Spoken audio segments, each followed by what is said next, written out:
Good morning, good afternoon, good evening, whatever it is to wherever you're at.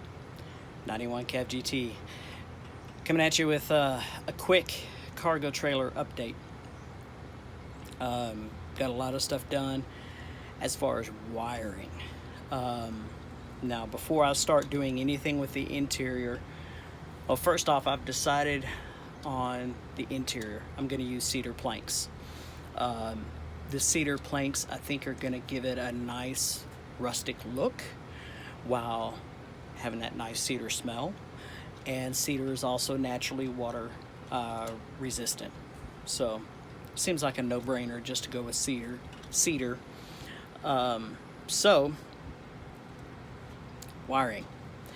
I got to get all the wires in place before I can start actually putting up the ceiling and the walls. Because there's going to be 2 lights up on the ceiling, so I have to run those wires. Well, before I can actually run all those wires, I also have to run the wires for the solar into the RV. So I got to run all of that. Well, there's not only going to be lights on the ceiling, there's also probably going to be lights or light in the kitchen area. There's going to be a fan. There's going to be a water pump. What else do I have? Yeah. And speaker wires too. Forgot about that. So I had to get all of those wires ran before I could actually start working on the interior. So trying to get all that wiring set and ready to go, it's been kind of a pain, but I got it. So before I close everything up for the day, because it's starting to get kind of warm and I've already done too much, let's go over it, as well as the battery bank. Let me show you the battery bank first. Now, once again, this is a mess. Okay. So here's the battery bank. There's one brick, there's another brick, there's another brick, and there's another brick. Each one of these has 19 cells. Each one of those cells is rated at a minimum of 8 amp per hour. Now, right now, they're all wired in parallel because I've got that little bitty charger trying to balance the cells. It's not doing the best job in the world, so I don't know if I'm going to continue or get a different one and do a top balance. We'll see. We'll see. I'm not exactly sure on that. But the bricks are built. They're all together. I used dowel rod, nuts, and washers to pinch them all together. Now, these cells are capable of a lot of current. 200 amps each continuous and 400 amps each surge. Now, that's not per brick. That's per cell, and there's 19 cells in each one of these.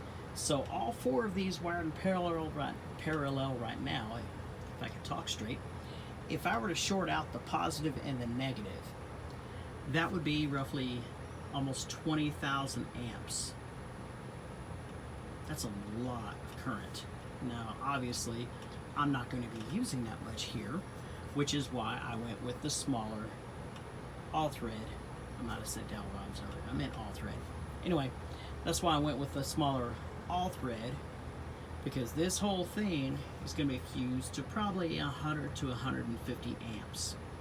That's about it. So this all thread should be more than adequate, since there's 2 on each one, 2 per negative on each brick, and 2 per positive on each brick. So that should be more than enough to be able to handle 150 amps max. So anyway, it's built almost entirely. I am going to use this wood here once I got them all balanced to actually mount them into and have it be an actual battery. And that's what's going to go on the floor, roughly where the white boxes and the blue boxes are, where all those wires are coming down, which is also new. So here's some of the wires. I have everything color coded. Yellow, that's for water. That's for the water pump. I said yellow, and I'm holding blue. Yes, I am tired. I'm getting mixed up and everything's getting short-circuited in my brain.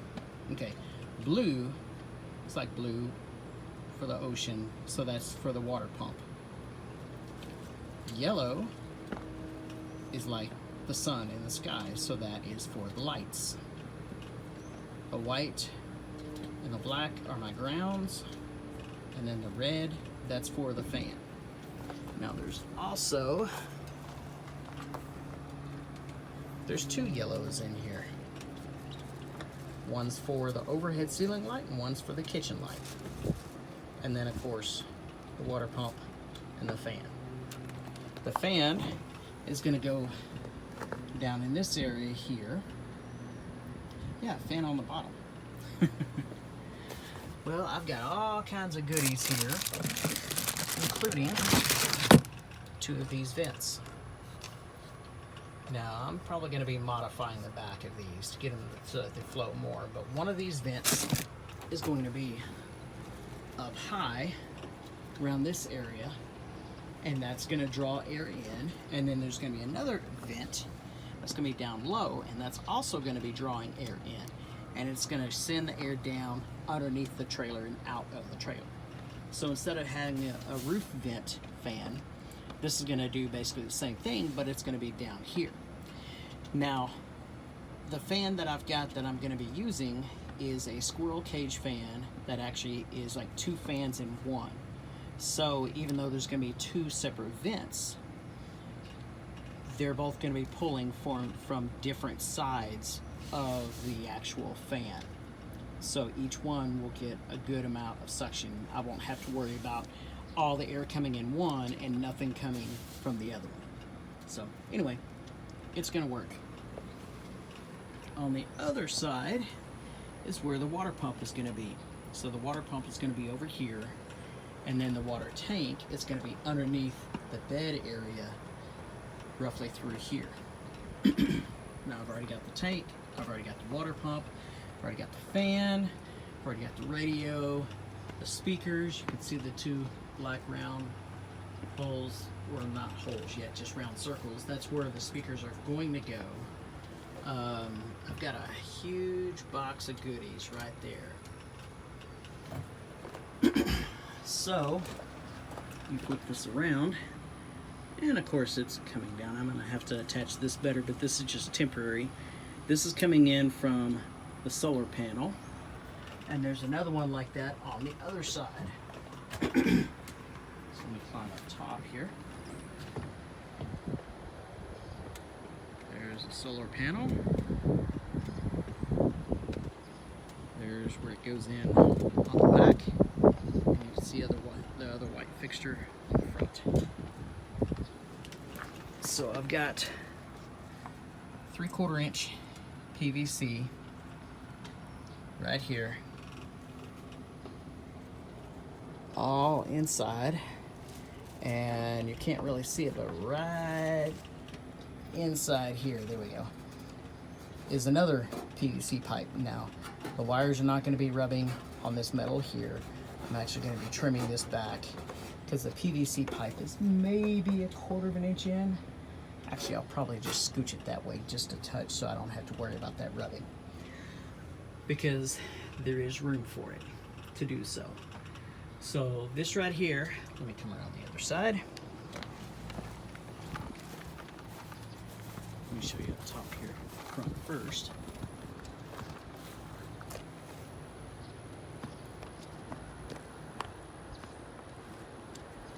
Not quite done. I'll get some Dicor later and I'll really seal that up really good. Really, really good. So here is where it comes out, and I'll go ahead and push this, there we go, over. I need to put some more rivets in these to actually hold this up against it now. I've got speaker wires up in here on both of them. That's what these blue wires are. And then there's These 12 gauge wires are for the solar panel. And then I've got all the other wires here for everything else. The control panel is going to be here. The radio is going to be here. Pretty much everything electrical is going to be right in this general area here. So that's it. There's the other PVC pipe. That's for the other wire. Once again, I'm going to be putting rivets back in those. I'm also going to be trying to seal that area up a little bit as well with some expanding foam, as well as up in there. Try to keep everything still, and down there at that end too. So that is the progress for today. But first, see, there's the pipe. See, it was just right on the edge there. But once this actually gets attached where it needs to go, it's going to line up just perfectly right there. So it's going to be all good.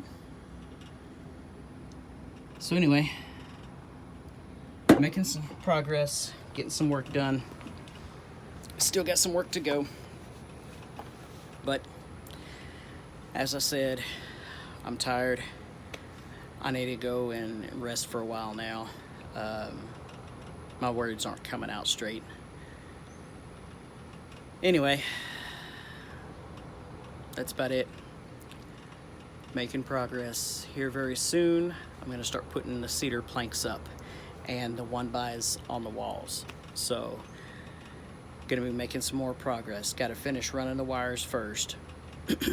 And then once all the wires are ran to the general area where they need to be, and once the PVC pipe is all secured where it needs to be, and I don't have to worry about it shifting around and everything, then I'm going to focus on putting the cedar planks in, the 1x on the walls. Excuse me. I was debating on whether to go with Reflectix on the inside walls, since I've already got foam board insulation up on the roof, or foam board on the walls. And it seems like the foam board on the walls are going to be the best thing to go. It's going to be the best thing in general. It's going to be able to keep it cooler inside during the summertime. It's going to be able to keep it warmer inside in the wintertime. So it'll just make it, in general, just a lot more comfortable. So that's what I'm going to do. So anyway, I'm rambling now. We'll catch y'all next time. God bless y'all. Y'all have a good day.